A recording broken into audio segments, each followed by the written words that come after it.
Hello, hello, welcome to Rachel Paints Poorly. My name is Rachel and I paint poorly. Today, I'm going to be making a tank top in November in Ohio. The weather isn't too bad right now, but winter is coming. This might be the most irrational thing I've done on the channel so far, but don't quote me on that. So the inspiration for this tank top that I'm making in November is some fabric that I bought on a whim. I liked the colors and I liked the pattern, so I just bought it and decided I might as well turn it into something because I don't have anything else to do with my time. And also a tank top that I like and a dress that I like. And I figured I would just sort of mash them together and see what happened. The prep work for this was I washed the fabric and I ironed the fabric. And just so you know, there will be no footage of pressing the seams because it's boring, but every seam that you see in this tank top has been pressed at least once from the right and the wrong sides.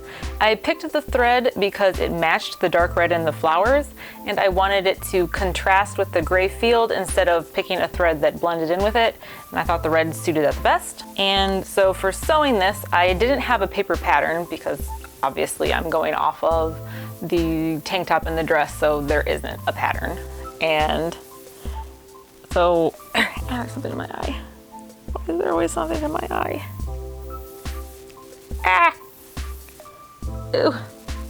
The pain. It's fine. Live. If I make a weird face, it's because there's something in my eye. Or I just have a weird face. Pick one. Okay, where was I? All right, yeah, no paper pattern, so I laid the tank top on the fabric, front and back, and then I just pinned around it as the outline, and then I measured a seam allowance for the sides because I'm going to be doing a French seam, and so I gave it 6/8 of an inch, and the hem I left 5/8 of an inch, I think.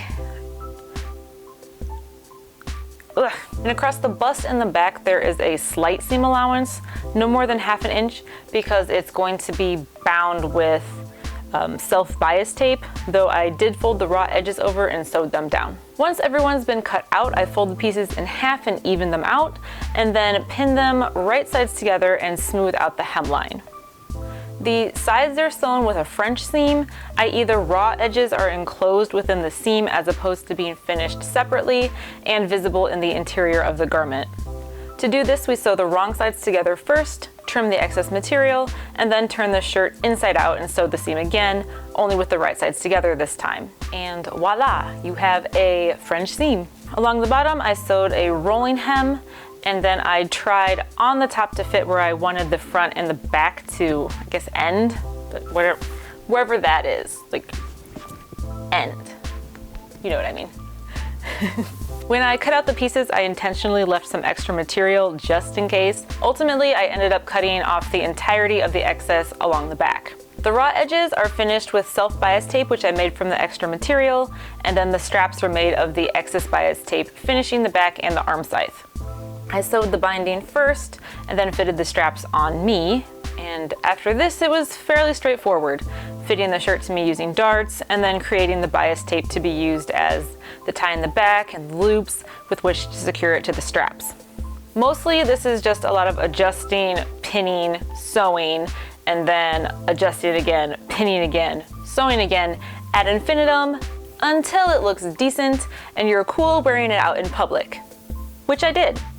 Cue footage.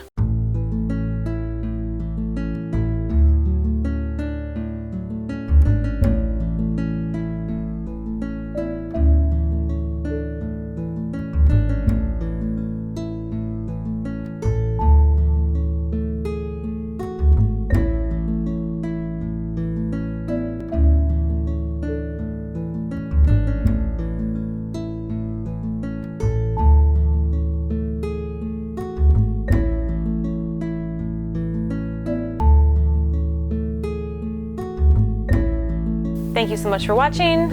Until next time, bye.